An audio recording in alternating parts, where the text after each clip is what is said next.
Sir నమస్తే sir. Sir జనరల్‌గా oil pulling అని ఒకప్పుడు వినేవాళ్ళం. అది చాలా ట్రెండీ టాపిక్ అప్పట్లో. దానివల్ల ఆరోగ్య లాభాలు ఉంటాయని ఇలా చెప్పేవాళ్ళు. ఇప్పుడేమో ఫేడ్ అవుట్ అయిపోయింది. అసలు ఏంటి ఆయిల్ పుల్లింగ్? ఎవరు చేయాలి? ఎవరు చేయకూడదు? దానివల్ల నిజంగానే ఆరోగ్య లాభాలు ఉంటాయా? ఆయిల్ పుల్లింగ్ చేయడానికి వాడే ఆయిల్ కూడా ఏదైనా సెపరేట్‌గా ఉంటుందా? 90వ దశకం ప్రథమార్థంలో ఆయిల్ పుల్లింగ్ మన భారతదేశాన్ని ముఖ్యంగా తెలుగు రాష్ట్రాల్లో ఊపింది. అంటే నిజానికి ఆయిల్ పుల్లింగ్ అనేది 5000 సంవత్సరాల నుంచి ఉంది. దాని గురించి చరకుడు మెన్షన్ చేశాడు, సుశ్రుతుడు మెన్షన్ చేశాడు. ఆయుర్వేద గ్రంథాల్లో, చైనీస్ ట్రెడిషనల్ మెడిసిన్లో, ప్రపంచం ఉండే ప్రతి ప్రాచీన వైద్య విధానంలోనూ ఆయిల్ పుల్లింగ్ ఉంది. అయితే ఏం జరిగిందంటే మనకు ఏలమెరుగు వస్తుంది కదా, ఏలమెరుగు వచ్చినప్పుడు దాని తల్లి ఎవడో తండ్రి ఎవడో తెలియదు. ఇప్పుడు విఆర్కే డైట్ ఉంది, this is invented by VRK, అంటే ఈ ప్రోగ్రామ్. పాలియో డైట్ ఒకళ్ళతో ఇట్లా దాని మీద ఒక పుస్తకము, సెటప్, ఒక విధానం ఉంటుంది. ఆ విధానం రూపొందించిన వాళ్ళు దాని గురించిన క్వశ్చన్లు, ఆన్సర్లు, ఒక సిస్టమ్ ఉంటుంది, ఒక ఆన్సర్ చేసేవాడు ఉంటాడు. అప్పుడు 90లో పుకారు రేగినప్పుడు ఏంటంటే ఆయిల్ అంట ఇలా పుక్కులు చూసేస్తానంట, అసలు ఏ రోగమైనా, అసలు క్యాన్సర్ కాదు కదా, తగ్గని ప్రపంచం నుండి ఏ రోగం లేదు అంట మొదలుపెట్టారు. నాకు లాజిక్ అర్థమయ్యేది కాదు. ఆయిల్ ఇక్కడ తాగితే ఇక్కడ తాగిపోతే ఇక్కడ లోపల ఉండే కడుపులో ఉండే ప్రాబ్లం ఎలా పోతుంది అనుకునేవాడు. బట్ దానికి మన సైన్స్ దానికి కొంత వేరే విషయం. అప్పుడు ఏంటంటే ఎవడో చెప్పేవాళ్ళు లేడు. సోషల్ మీడియా వల్ల ఇవాళ ఆన్సర్ ఇవ్వడానికి వాట్సాప్లో, ఫేస్బుక్లో, లేదా ఇంకోటి మనిషికి మనిషి కమ్యూనికేషన్ ఉంది. ఆ రోజులు మా ఫోన్లే ట్రంక్ బుకింగ్ రోజులు. మా ఎస్టీడీ చేస్తే ఎప్పుడు కానీ అందేది కాదు. ఎస్టీడీలు వచ్చిన కొత్తగా ఆ ముందు రోజులు. సో తెలియదు, ఎవడు ఆన్సర్ ఇస్తాడో తెలియదు. ఫార్ములా ఆన్సర్ ఇచ్చేవాడు లేడు. ఇది పలానా వాడు కనిపెట్టాడని లేదు, పలానా పుస్తకం లేదు. ఈ ఒక్క మొక్క ప్రజల్లోకి వెళ్ళిపోయిన తర్వాత వినాయకుడు పాలు తాగాడని ఎవడో ముందు చెప్పినట్టు అలా వెళ్ళిపోయింది. ఎప్పుడు చూసినా పొద్దునలుగా అంటూ ఉండేవాళ్ళు. ఏ ఇంటికి పోయినది, ఏం ఆయిల్ తాగుతున్నారో కూడా తెలిసేది కాదు. దొరికిన రిఫైండ్ ఆయిల్ దగ్గర నుంచి ఏది దొరికితే అది వేసేసేవాళ్ళు పొద్దున్నే. అట్లా జరిగింది కొంతకాలం. తర్వాత ఏమైందంటే వాళ్ళు ఆశించిన హెల్త్ బెనిఫిట్స్ ఏమి రాక అదే కాలాగుణం కూడా ఇప్పుడేం జరుగుతుందంటే కొన్ని పేలతాయి, అలా వస్తాయి. తర్వాత వాటిలో విషయాలు లేనప్పుడు వెళ్ళిపోతాయి. కాల పరీక్షకు నిలబడినవి తట్టుకునేవి చాలా తక్కువ ఉంటాయి. అర్థమైందమ్మా? అట్లనే అది జరిగింది. కానీ నిజానికి అందులో ఏంటంటే అదొక అద్భుతమైన సైన్స్. నిజానికి ఆయిల్ పుల్లింగ్ చాలా మంచిది. అంటే మిరకల్ అంటే తప్పు, దానికి అద్భుతమైన దానికి ఉండే ప్రయోజనాలు దానికి ఉన్నాయి. అర్థమైందా? దానికి ఉండే ప్రయోజనాలు దానికి ఉన్నాయి, కానీ అద్భుతం అనకూడదు. మనం మహా అద్భుతం, దీని క్యాన్సర్లు తగ్గుతాయి అట్లాంటి అనకూడదు. కానీ బేసికల్గా ఏంటంటే లాజిక్ అర్థం చేసుకో. ఇక్కడ పళ్ళ దగ్గర కొన్ని స్పూన్లు ఆయిల్ వేసి ఇక్కడే ముందు కానీ ఎక్కడ కానీ పక్కన కానీ ఇక్కడే ఆడేచ్చాలి. పొరపాటును గొంతుకు వెళ్ళకూడదు, పొరపాటును కూడా గొంతుకు వెళ్ళకూడదు. ఈ ఆయిల్ ఏమవుతుందంటే పళ్ళని ఎప్పుడైతే బాగా చేసామో మిగతా రోగాలు ఏమో కానీ పంటికుండే గమ్ డిసీజులు కానీ ఇంకా ఇతరత్ర ఇన్ఫెక్షన్స్ కానీ, నోటికి ఉండేవి, నోటి క్యాన్సర్లు ఉండేవాళ్ళకి కానీ, లేదా ఇతర నోట్లో ఇన్ఫెక్షన్స్ ఉండేవాళ్ళకి కానీ అద్భుతంగా పనికి వస్తాయి. అందులో డౌటే లేదు. పంటికి సంబంధించిన ఏ ప్రాబ్లం ఉన్నా కూడా పంటికి సంబంధించి ఇదేం చేస్తుందంటే ఎప్పుడైతే పుక్కులు ఇస్తామో అదంతా ఆ ఫోర్స్కి దాన్ని లోపలంటి పెట్టుకునే, అది కూడా కాన్స్టెంట్ ఫోర్స్. నువ్వు బ్రష్ చేసినట్టు కసేపే చేస్తావు, టన్నా కసేపే ఉంటుంది, నిమిషం మించేవి కదా. ఎప్పుడైతే ఇది ఎంతసేపు చేస్తారంటే ఒక 20 నిమిషాల నుంచి 25 నిమిషాలు చేశారు, అరగంట. ఈ 20 నిమిషాలు ఏమవుతుందంటే ఆ చిన్నది ఏదైనా అంటి పెట్టుకునే సోషల్ క్రీమ్ ఉన్న ఈ ఆయిల్ ఎప్పుడైతే విపరీతం ప్రెషర్, అది కూడా అన్ని యాంగిల్ నుంచి, ఇటు యాంగిల్ నుంచి పైన కింద ఆ విపరీతం ప్రెషర్ పెట్టావో అది ఊడేసి దాంట్లోకి వచ్చి దాన్ని అంటుకుపోతుంది. అది కూడా గమ్ము కాబట్టి ఆయిల్ లాంటిది గమ్ముగా అంటుకుపోతుంది. అంటుకుపోయిన తర్వాత ఏంటంటే తర్వాత మనం దాన్ని ఊసేస్తాం.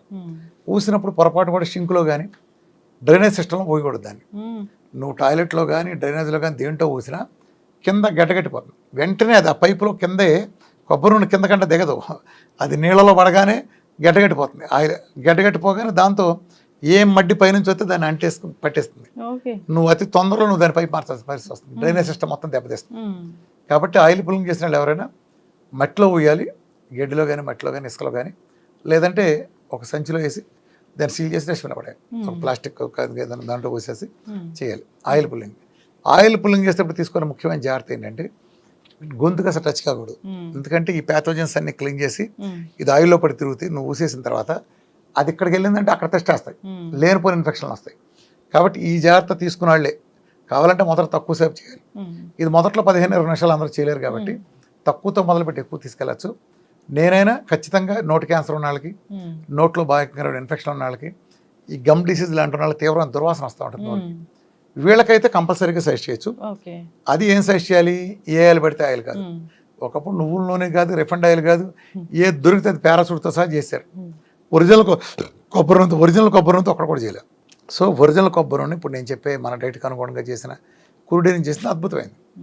ఆ అద్భుతమైన ఆయిల్ కురుడి నుంచి చేసిన మన విఆర్కే డైట్స్ కోసం తయారు చేసిన ఆయిల్స్ ప్రపంచంలో మనం ఒక్కళ్ళే చూద్దాం, ఆ డిఫరెన్స్ ఇంకెవరు చెప్పరు. ఆ ఆయిల్ కనుక తీసుకుని చేస్తే ఎందుకు చేయాలి, కొబ్బరి నూనెలో చేస్తే ఉపయోగం అంటే తెలుసా? తల్లిపాలల్లోంచి ఒక పిల్లడు బయటకు వచ్చిన తర్వాత తల్లిపాలలో దొరికే కంటెంట్ మోనోలారిక్ యాసిడ్ అని ఉంటుంది. మోనోలారిక్ యాసిడ్ అంటే యాక్చువల్గా మనకి కొబ్బరి నూనె, దాని తర్వాత తల్లిపాల తర్వాత ఉండేది కొబ్బరి నూనెలోనే ఉంటుంది. అలానే తర్వాత మిగతా కొన్ని పాలల్లో బటర్లో కూడా ఉంటుంది. కానీ ఎంత తేడా ఉంటుందంటే మోనోలారిక్ యాసిడ్ కొబ్బరి నూనెలో ఉండేది 50% ఫ్యాటీ యాసిడ్స్ మొత్తంలో 50% ఉంటే సెకండ్ ప్లేస్లో బటర్లో ఉండేది 3% ఉంటుంది. 3% అంటే ఎంత తేడా చూడు. అంటే మోనోలారిక్ యాసిడ్ దొరికేది కోకోనట్ ఆయిల్లో ప్రపంచం తప్ప లేదు. మోనోలారిక్ యాసిడ్ ఎందుకు గొప్పదంటే, కొబ్బరి నూనె అసలు ఎందుకు గొప్పదంటే, కొబ్బరి నూనె సాచురేటెడ్ ఫ్యాట్ అయ్యి కల్తీ చేయడానికి వీలు లేకుండా ఉంటుంది, ఒకటి. రెండు, ఇది మీడియం చైన్ ఫ్యాటీ యాసిడ్. అంటే చాలామంది తెలియదు, లాంగ్ చైన్లో చాలా కల్తీ ఎక్కువ జరుగుతుంది. పాలీ అన్సాచురేటెడ్ ఫ్యాట్లు మోనోలో ఎక్కువ కల్తీ చేయడానికి హైడ్రోజనేషన్ చేయడానికి అవకాశం ఉంటుంది. సాచురేటెడ్ ఫ్యాట్లో అవకాశం ఉండదు. అందులో మీడియం చైన్ ఫ్యాటీ యాసిడ్స్ ఏంటంటే లివర్లో డైరెక్ట్ వెళ్ళిపోయి వెంటనే డైజెస్ట్ అయిపోతాయి, వెంటనే ఎనర్జీగా మారుతాయి. ఇదే రకమైన బ్యాడ్ కింద మారటం కానీ ప్లేక్స్ కింద మారటం కానీ అలా జరగదు. అది భయంకరమైన ఎనర్జీ ఇస్తుంది, హై క్వాలిటీ ఆఫ్ ఎనర్జీ ఇస్తుంది. ఇందులో అది ఎలా జరుగుతుందంటే, కోకోనట్ ఆయిల్ ఒరిజినల్గా నువ్వు తాగిన దాంట్లో ట్రైగ్లిజరైడ్సే ఉంటాయి. కొబ్బరి నూనె టేబుల్ మీద పెట్టిన దాంట్లో మంచి ప్రాపర్టీస్ ఉండవు. ఎప్పుడైతే నువ్వు తాగుతావో ఆ తాగినప్పుడు లోపల ప్రాసెస్లో అది విడిపోతుంది. ట్రైగ్లిజరైడ్స్ అంటే ఒక గ్లిజరాల్ మాలిక్యూల్కి మూడు ఫ్యాటీ యాసిడ్స్ అంటి పెట్టుకుంటే దాని ట్రైగ్లిజరైడ్స్ అంటే చెప్పా కదా, ఒక గ్లిజరాల్ 3 ఫ్యాటీ యాసిడ్స్ కలిపితే ట్రైగ్లిజరైడ్స్. అది లోపలికి వెళ్ళాక డైగ్లిజరైడ్స్గా కన్వర్ట్ అవుతుంది. అంటే 2 ఫ్యాటీ యాసిడ్స్ ఒక గ్లిజరాల్తో కాంబినేషన్. ఆ తర్వాత అది మోనోగ్లిజరైడ్గా మారుతుంది. మోనోగ్లిజరైడ్ అంటే ఒక గ్లిజరాల్కి ఒక ఫ్యాటీ యాసిడ్ ఉంటుంది. ఇది అలానే ఫ్రీ ఫ్యాటీ యాసిడ్స్ ఉంటాయి. ఈ ఫ్రీ ఫ్యాటీ యాసిడ్స్ మోనోగ్లిజరైడ్స్ మాత్రమే అద్భుతమైన హీలింగ్ పవర్ ఉంటాయి. ప్రపంచంలో భయంకరమైన anti bacterial, anti microbial functions కలిగి ఉండే శక్తిని సంతరించుకునేది మోనోలారిక్ యాసిడ్. ఇది చాలా తెలివిగా ఉంటాయి, చాలా చిన్నగా ఉంటాయి. సో అందులో ఉండే మోనోలారిక్ యాసిడ్ ఉంటుంది కాబట్టి ఈ ప్రపంచంలో తల్లిపాలలో శిశువుకు రక్షణ ఇచ్చే ఒకే ఒక మోనోలారిక్ యాసిడ్ మళ్ళీ ఉండే 50% ఉండే కోకోనట్ ఆయిల్ కాబట్టి ఈ కోకోనట్ ఆయిల్ పుల్లింగ్ చేసినప్పుడు బ్యాక్టీరియాని జర్మ్ని అద్భుతంగా చంపగలుగుతుంది. బ్యాక్టీరియాని జర్మ్స్ ఎలా చంపగలుగుతుంది అంటే, బయట నుంచి వచ్చే బ్యాక్టీరియాకి కానీ వైరస్లకు కానీ దానిపైన ఒక లిపిడ్ లేయర్ ఉంటుంది. ఇదేం చేస్తుందంటే, మీరు యాంటీబయాటిక్స్ కనుక వాడితే యాంటీబయాటిక్స్ టోటల్ కడుపు ఉండే ఏరియానంతా పాయిజన్ చేసి మంచి మైక్రోబియోమ్ని చెడ్డదాన్ని రెండింటిని చంపుతాయి. చెడ్డ బ్యాక్టీరియా మంచి బ్యాక్టీరియా రెండింటిని చంపుతాయి. దానికి మొత్తం పాయిజన్ చేయడం ద్వారా, ఒక చెరువులో పాయిజన్ కలుపుతావు నువ్వు పందులు చచ్చిపోవాలని, అది దగ్గర జింకలు కూడా చచ్చిపోతాయి.